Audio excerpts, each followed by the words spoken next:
Le coup de tonnerre ne vient pas toujours des canons. Parfois, il prend le visage calme d'un jeune capitaine qui regarde la caméra et dit non à tout un empire. Pour ceux qui suivent de près les Burkina Faso News, le nom d'Ibrahim Traoré a cessé d'être une simple actualité. Il est devenu un avertissement adressé au vieux monde. Mais derrière chaque figure flamboyante, il y a une question que l'Afrique ne peut plus éviter. Le symbole ne suffit pas. C'est le système qui décide du destin d'un peuple. Dans les moteurs de recherche, le mot-clé Ibrahim Traoré Burkina Faso explose, les vidéos circulent, les foules chantent son nom, et pourtant, une inquiétude silencieuse grandit.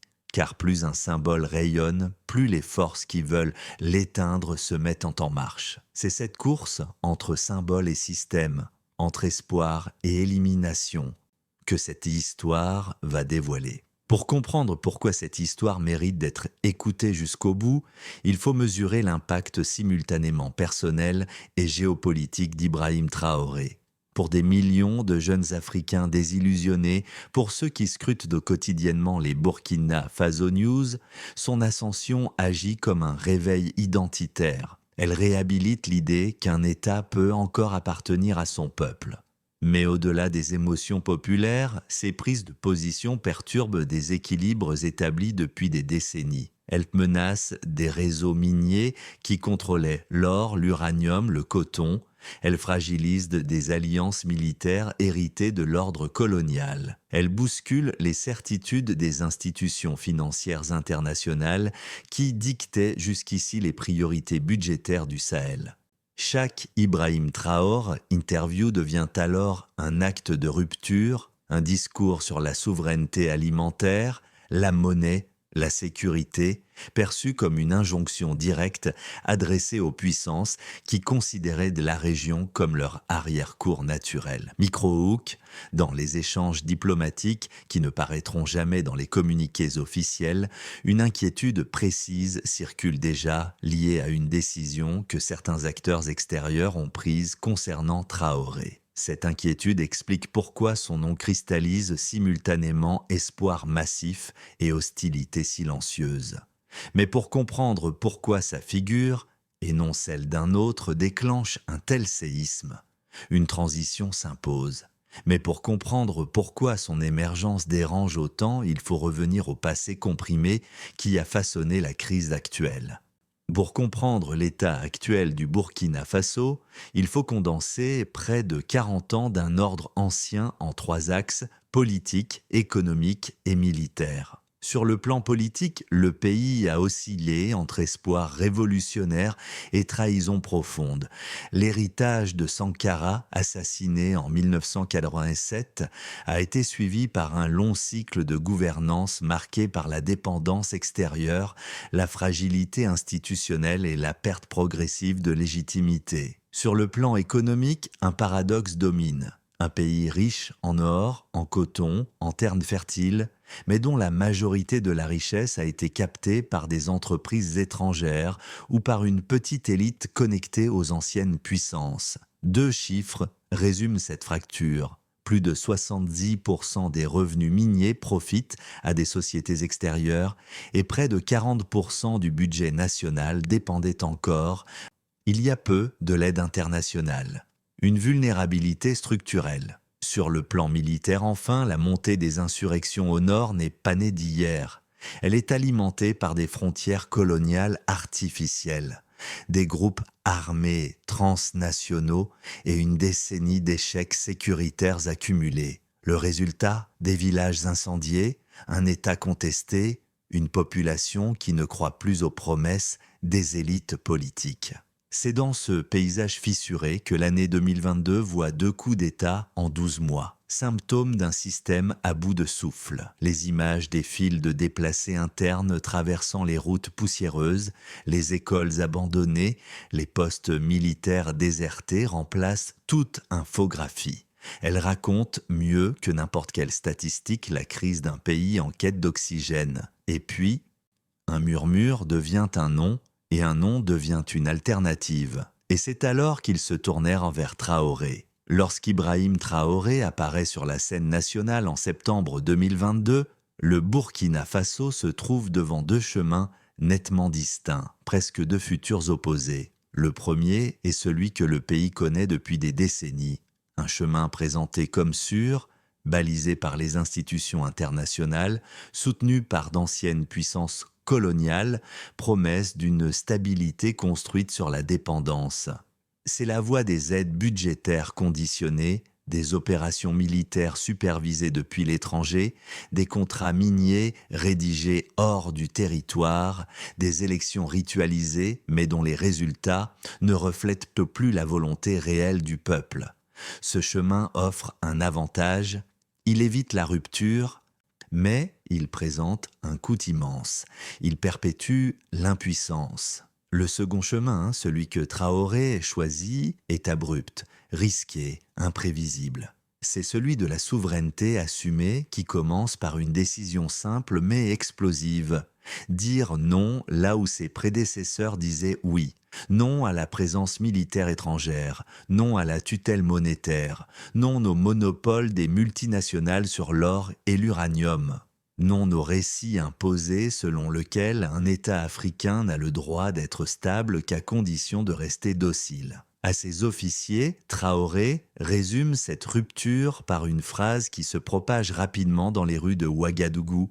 La dignité d'un peuple ne se négocie pas. Cette ligne, courte et directe, devient un marqueur générationnel. Pourtant, choisir l'indépendance, c'est accepter de marcher sur un terrain où chaque pas peut provoquer un éboulement. Car derrière ce choix se cachent des risques réels, isolement diplomatique, sanctions économiques, campagnes de déstabilisation, menaces d'assassinat. L'histoire africaine est pleine de ces leaders qui, après avoir défié l'ordre établi, ont rencontré un destin brutal. C'est pourquoi l'entourage de Traoré n'ignore rien du danger. L'ombre de Sankara plane à chaque réunion stratégique. Micro-hook, un détail rarement évoqué dans les analyses. Quelques semaines après son arrivée au pouvoir, un arrangement discret lui est proposé par un intermédiaire étranger. Une offre destinée à remettre le Burkina Faso dans la ligne. Une proposition qui aurait pu tout changer. L'accepter aurait signifié revenir au premier chemin, celui de la tranquillité et de la compromission. Le refuser comme il l'a fait condamnait définitivement le pays à la seconde voie, la plus difficile mais aussi la plus libre. En choisissant ce chemin, Traoré transforme son coup d'État en acte politique total. Non pas une prise de pouvoir, mais une prise de position.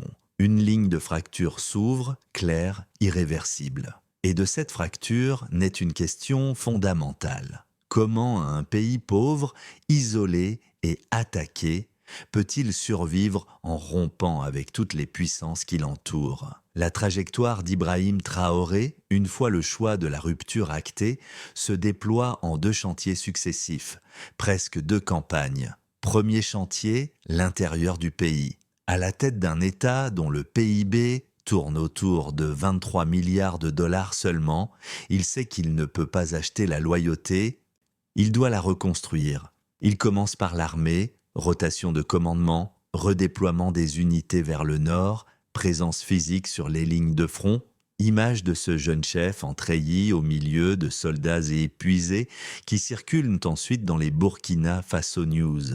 Il encourage la mobilisation des volontaires pour la défense de la patrie, transforme la lutte contre l'insurrection en cause nationale, pas seulement en dossier sécuritaire. En parallèle, il pousse un discours d'austérité exemplaire. Véhicules officiels limités, signes de luxe bannis, insistance sur une proximité quotidienne avec les populations rurales qui nourrissent le pays. Dans les résultats de recherche, Ibrahim Traoré Burkina Faso, ce contraste entre la pauvreté matérielle de l'État et l'ambition politique d'une souveraineté retrouvée devient un motif central. Mais cette première phase de consolidation interne porte déjà en elle une fissure. Plus l'État se recentre sur lui-même, plus les structures régionales et internationales se sentent mises à distance. Et pendant qu'il renforce la maison, les voisins commencent à se demander si cette nouvelle architecture ne remet pas en cause tout le quartier. Deuxième chantier, l'affrontement direct avec l'ordre régional et les anciens alliés. L'expulsion des troupes françaises, actée rapidement après son arrivée au pouvoir, envoie un message limpide aux capitales occidentales. La décision de se détacher d'ECOWAS, puis de s'inscrire dans une alliance des États du Sahel avec le Mali et le Niger, confirme que la rupture n'est pas un geste isolé, mais une stratégie structurée. Dans chaque Ibrahim Traoré interview, la rhétorique est la même. Dénonciation de la tutelle monétaire, critique des opérations militaires extérieures inefficaces, affirmation d'un droit à choisir d'autres partenaires, notamment la Russie, pour la sécurité et l'énergie, dans un contexte où des instructeurs russes et une coopération renforcée viennent remplacer les dispositifs occidentaux. Les conséquences sont immédiates: suspension, menace de sanctions, isolement diplomatique, campagne médiatique, où la junte est présentée comme un facteur d'instabilité, tandis que sur le terrain, l'insurrection continue de frapper des villages et des convois. Pourtant, cette montée de la pression externe coïncide avec une reprise en main plus ferme des ressources, renégociation des contrats, nationalisation de mines stratégiques, suspension des permis d'exportation pour l'or artisanal afin de nettoyer un secteur qui représente plus d'un tiers des recettes d'exportation du pays. Ces choix, qui semblent purement techniques dans les communiqués, marquent en réalité le premier grand crescendo dramatique de son mandat. Ils montrent que Traoré ne se contente pas de parler de souveraineté.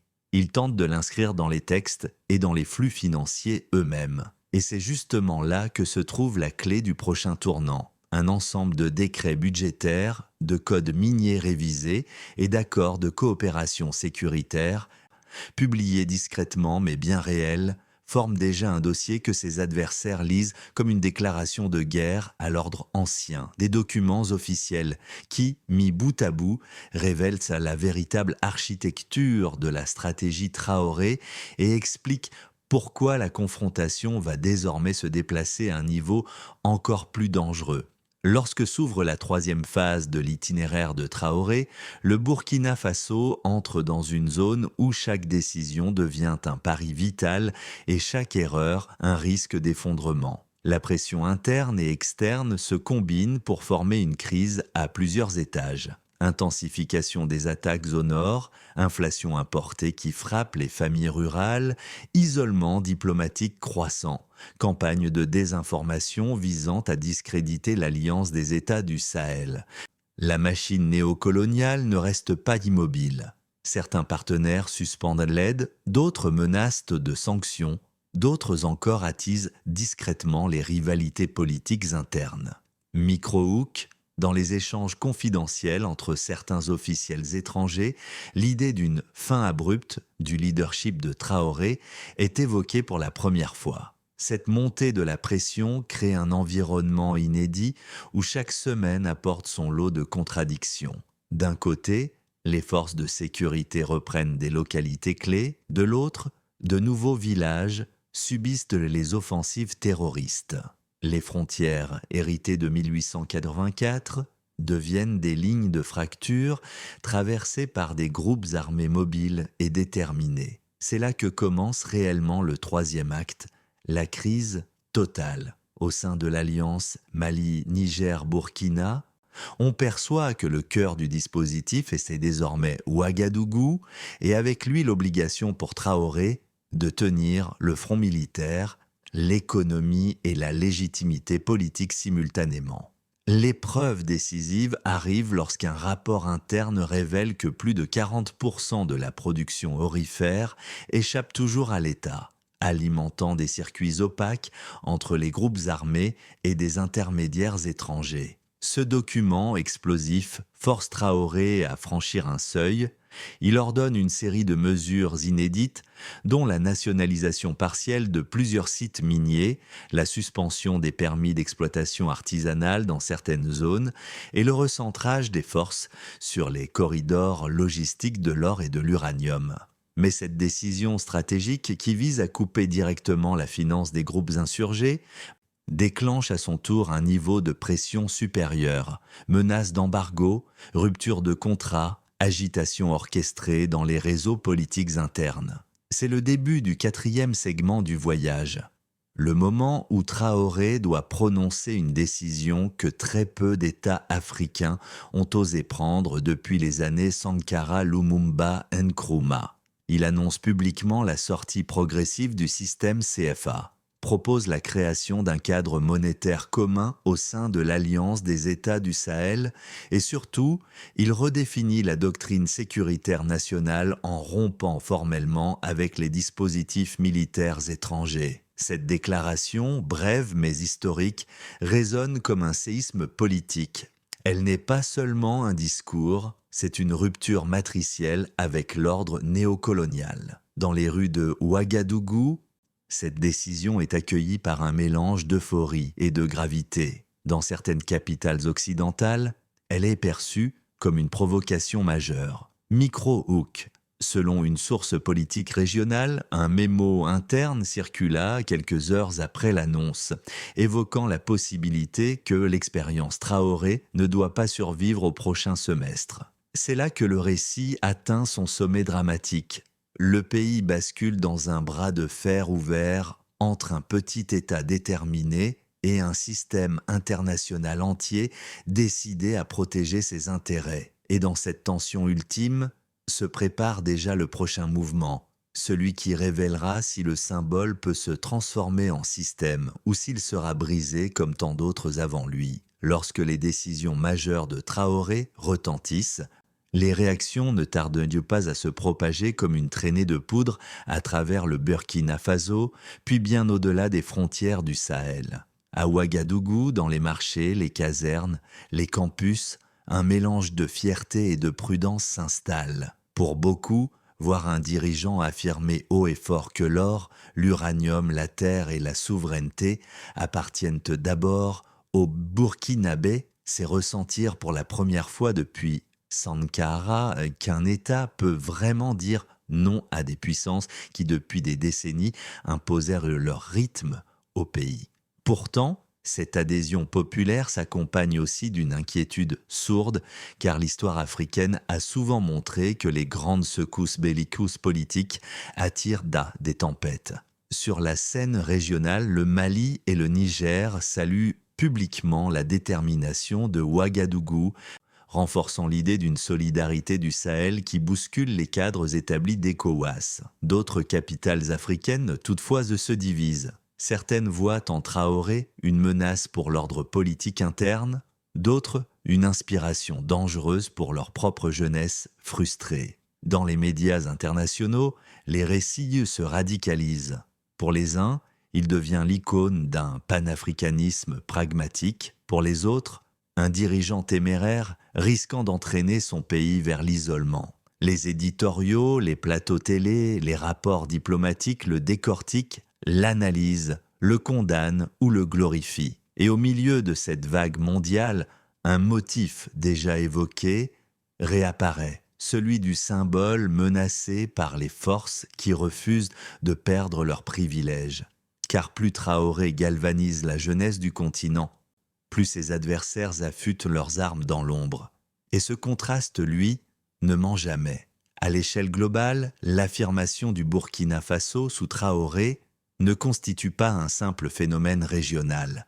Elle devient un indicateur avancé d'un basculement géopolitique plus vaste. En rompant avec les structures monétaires du CFA, en expulsant des forces étrangères et en redéfinissant ses alliances, Ouagadougou met en lumière une faille profonde dans l'architecture du pouvoir mondial. Pour les institutions financières internationales, pour les anciennes puissances coloniales, pour les blocs sécuritaires établis, l'idée qu'un pays au PIB légèrement supérieur à 20 milliards de dollars puisse contester ouvertement l'ordre néocolonial représente un précédent dangereux.